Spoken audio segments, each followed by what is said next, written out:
നെഹ്റു കുടുംബത്തിന്റെ ജെനറ്റിക്സിൽ ജനിച്ച ഒരു വ്യക്തിക്ക് അങ്ങനെ പറയാൻ കഴിയുമോ? എനിക്ക് ആ കാര്യത്തിൽ നല്ല സംശയമുണ്ട്. രാഹുൽ ഗാന്ധിയുടെ DNA പരിശോധിക്കണമെന്ന അഭിപ്രായക്കാരനാണ്. യാതൊരു തർക്കമില്ല. ആ ജവഹർലാൽ നെഹ്റുവിന്റെ പേരക്കുട്ടിയായി വളരാനുള്ള ഒരു അർഹതയും രാഹുലിനില്ല. പച്ചയായി പറയുക, ഇനി കാത്തിരിക്കേണ്ട കാര്യമില്ല.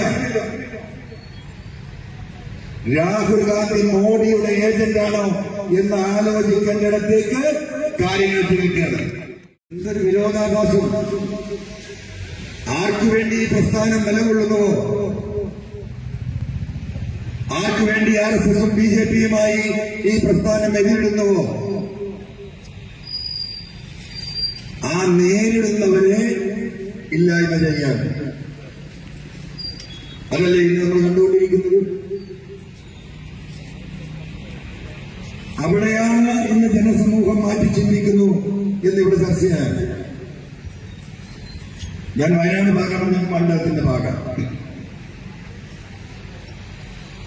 രാഹുൽ ഗാന്ധി എന്ന് കൂട്ടി വിളിക്കാമെന്ന് സത്യത്തിൽ കഴിഞ്ഞ 2-3 ദിവസം രാഹുൽ ആ ഗാന്ധി എന്ന ആ പേര് പോലും കൂട്ടിച്ചേർത്ത് പറയാൻ അർഹതയില്ലാത്തൊരു 4ാംകിട പൗരനായി രാഹുൽ ഗാന്ധി മാറിയെന്ന് ഞാനല്ല പറയുന്നത്. ഇന്ത്യയിലെ ഭക്ഷണം കഴിക്കുന്ന മുഴുവൻ മനുഷ്യരും കഴിഞ്ഞ 2 ദിവസമായി പറഞ്ഞുകൊണ്ടിരിക്കുന്നു. എന്താ സ്ഥിതി? നെഹ്റു കുടുംബത്തിൽ ഇങ്ങനെ ഒരു മനുഷ്യനുണ്ടാവും? നെഹ്റു കുടുംബത്തിന്റെ ജെനറ്റിക്സിൽ ജനിച്ച ഒരു വ്യക്തിക്ക് അങ്ങനെ പറയാൻ കഴിയുമോ? എനിക്ക് ആ കാര്യത്തിൽ നല്ല സംശയമുണ്ട്. രാഹുൽ ഗാന്ധിയുടെ DNA പരിശോധിക്കണമെന്ന അഭിപ്രായക്കാരനാണ്. യാതൊരു തർക്കമില്ല. ആ ജവഹർലാൽ നെഹ്റുവിന്റെ പേരക്കുട്ടിയായി വളരാനുള്ള ഒരു അർഹതയും രാഹുലിനില്ല. പച്ചയായി പറയുക, ഇനി കാത്തിരിക്കേണ്ട കാര്യമില്ല. രാഹുൽ ഗാന്ധി മോഡിയുടെ ഏജന്റാണോ എന്ന് ആലോചിക്കേണ്ടിടത്തേക്ക് കാര്യങ്ങൾ തിരിക്കുകയാണ്. ഞാൻ വെറുതെ പറയുന്നല്ലോ. എനിക്ക് ഈ സംശയം 2 കൊല്ലമായി തുടങ്ങിയിട്ട് നമ്മുടെ അടുത്ത സുഹൃത്തുക്കൾ സെലിമിനോടൊക്കെ പലപ്പോഴും ഞാൻ പറഞ്ഞിട്ടുള്ള കാര്യമാണ്. നമ്മളൊരു ദേശീയ രാഷ്ട്രീയം ഇങ്ങനെ പരിശോധിക്കുമ്പോൾ നമുക്കത് കാണാൻ കഴിയുന്നുണ്ട്.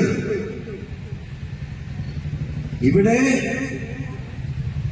ഒരു പ്രതിപക്ഷ നേതാവിനെ ചുറ്റിച്ച് നിർത്തിയിരിക്കുന്നത് ഈ രാജ്യത്തെ ഫാസിസ്റ്റുകളാണോ, അതിന്റെ പിന്നിൽ BJPയാണോ?